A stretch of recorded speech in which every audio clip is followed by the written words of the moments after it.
Что действительно стоит подучить, и то, что используется, что не вошло в этот курс, это написание тестов и TypeScript. Это действительно, на мой взгляд, важные вещи, которые все больше и больше используются в компаниях. То есть это как вот многие компании переходят на реакт, также очень многие ребята, очень многие команды, почти все команды, которые я знаю, так или иначе используют TypeScript у себя. Вот, тесты пишут не все, не всегда, потому что не все умеют это делать, но это супер полезная штука. Не то, что не все умеют это делать, а не каждый понимает, зачем это нужно. Здесь я скажу так, тесты супер полезны при рефакторингах. Тесты, наверное, не помогут, когда ты, просто ты написал компонент, да, ты его там типа покрыл тестами, окей. Но тесты реально спасают при рефакторингах. И тесты стоит писать, на мой взгляд, во-первых, на какие-то сложные модули. Не стоит покрывать тестами все подряд, это действительно бессмысленная трата времени.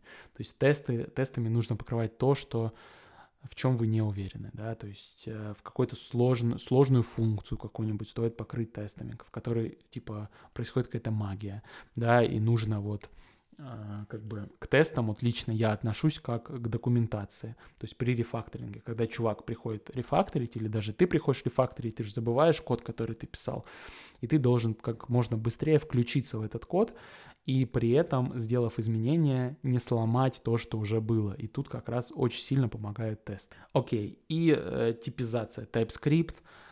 Здесь стоит его изучить, потому что, во-первых, он помогает избегать багов. Это следующий шаг борьбы с чистотой кода, точнее, борьбы с багами и прихождению к чистоте кода. То есть мы описали типы, мы описали, значит, нашу структуру данных, как будет работать наше приложение, что за что отвечает, и потом мы уже пишем нашу реализацию.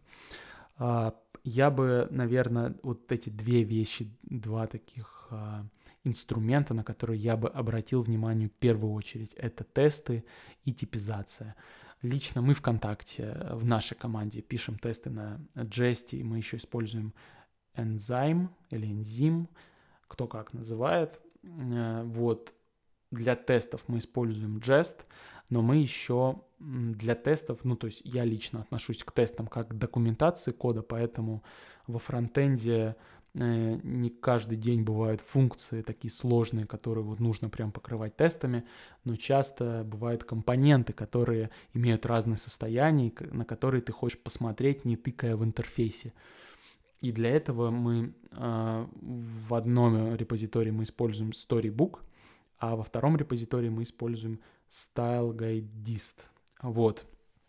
Это две такие библиотеки, два таких фреймворка даже, я бы сказал, где ты можешь писать свои компоненты и смотреть, как они выглядят. То есть я к этому отношусь так, что вот у нас, например, был компонент Card Create, где у нас есть кнопка, но при нажатии на кнопку у нас раскрывается этот компонент.